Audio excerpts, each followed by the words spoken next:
Morning, everyone. I hope everyone is doing fantastic. Happy Wednesday. As you guys must have known by now, Wednesday is my favorite trading day of the week. It's where there's most volatility and it's where most levels are well respected. Let's hope we get the same answer for today's price action. So, where are we? I haven't done a video since last week. So, what happened since then? We managed to take those lows. Okay, so we had some liquidity right here. We managed to take that on the 1st of May, which was on a weekend actually. Sunday morning definitely was not a trade for me. So, I missed that. I was okay with it. Look at it. It came back for us yesterday to get our real entry for probably going higher this time. So you see, it's all about patience. Never feel like you missed a move or anything like that. This is patience mainly. Knowing your plan, trust your plan. That's also really important. As you know, all by now, I opened a short here, which was end of the month of April. We rode it all the way down. And however, on that second bounce yesterday, I fully closed that one. I only have one remaining short open at the moment, which is right here. It's this one from the 42.6 that I mentioned. This one is still not closed because I will probably compound on the way up. I strongly doubt we're going back to my entry. However, anything is possible, right? But my stop loss is at entry. So if it goes back, just get stop out and my plan will not have worked out. But if, for example, I see something like this, I will make sure to compound onto this. Okay, let's zoom in a bit. Where did we bounce yesterday? That's what I want to show you guys. So it was really, really nice. It was actually a few confluences of mine. It was the previous month low, the monthly open. So the previous month low, which means that we grab the liquidity from last month. Actually, we did it on the 1st May, but it was on a weekend, right? So not really valid for me,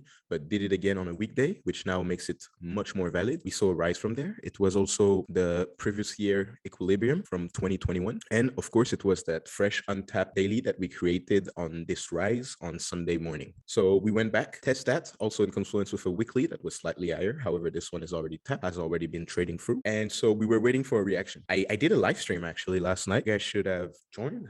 It was quite fun. We were not too many, about 5 people. Enough to talk about charts, enjoy a nice Tuesday evening. Anyway, why did I take this trade yesterday? Simple. As you can see, the price is falling on opening interest. Okay, that means more and more shorts are opening on the way down. We found a first bottom. Okay, we can see that there's a nice reaction, but no opening interest still, and the price still going down with opening interest, which is still bearish. So no way you can long here. Those two candles here were no longs for me. When I took the long is when I sold this. Here, when we put this low, the CVD was making a low. However, on that comeback, which was still in opening interest, it remained to keep a higher low, and the CVD then make a lower low. So that was a clear bullish sign.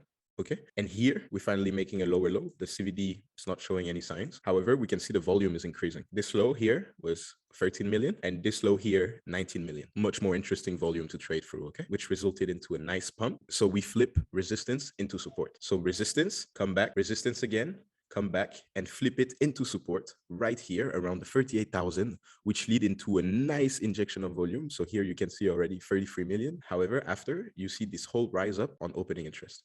Okay, so that's really nice for me. Right now we're just flagging. You can call it this way if you want. I won't get too aggressive into a short just yet. So what's my plan for today? My entry is right here. I took the retest.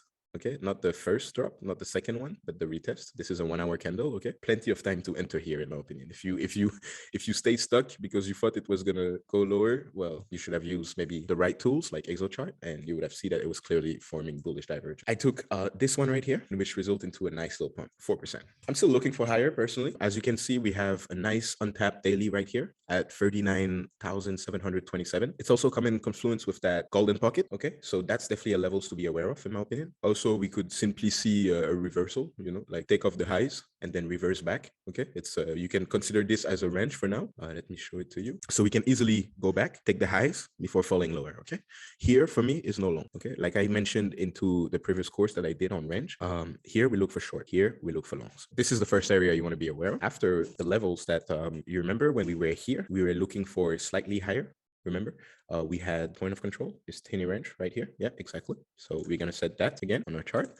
Okay, and then that's my next zone of interest. We trade levels by levels. Okay, if we can reclaim, then the next level, I really doubt it, and that will annoy me because that means I will have to close my short, and that means my plan did not go according. I think here will be the best resistance in my opinion. You can get aggressive here on the first step, maybe check the reaction, take a quick scalp, or maybe turn that scalp into a day trade. Who knows? We're not predicting the price. Okay, so the price could do like this. Okay, we don't preset we waiting levels by levels to trade the charts. To the downside, well, it's a bit late now in my opinion. I wouldn't be so aggressive on a retrace because, as mentioned, for the last month now, we clearly in a downtrend. Price is making lower highs nonstop with lower lows. So I wouldn't be too aggressive on a retest.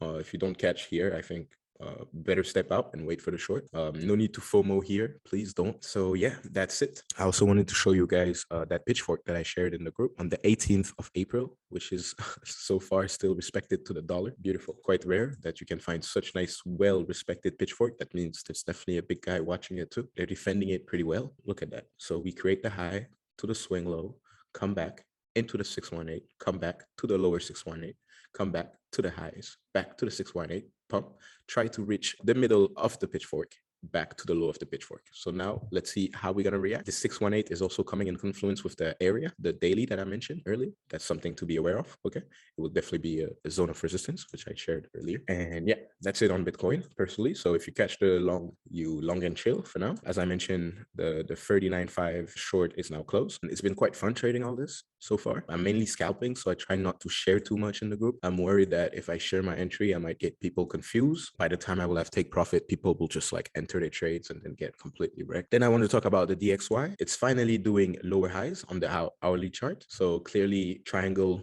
pattern forming, also clearly in a range with a swing high and a swing low. For me, DXY is due for a little retracement for now. And then the SPX, which was really nice. So it grabbed the liquidity right at the end of the month. It went even further deep to grab this liquidity right here and then release in a pump. Okay, the next level for the S&P 500 that I want to see is the reclaim of this weekly first. Okay, we got a weekly and a golden pocket to reclaim. Okay, so that's definitely a zone of resistance. Okay, this is resistance. If we can reclaim it, then we look again for that monthly, which I mentioned before, which was actually slightly front run last time, if I believe. Yeah, slightly front run.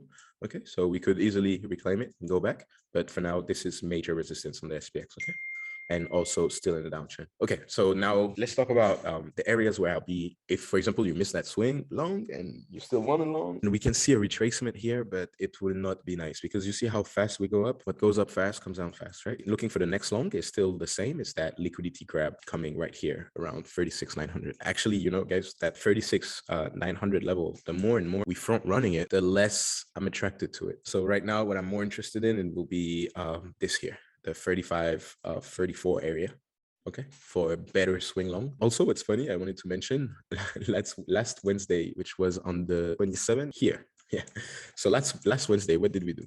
It was Wednesday. We had a meeting with the feds again. We had our long here already, as always, in the wicks, and everybody was trying to long here. They got stopped out. It was like crazy wicks, like up, down, you know, to then finally reach our target. Okay, and Wednesday again this week, which is the same.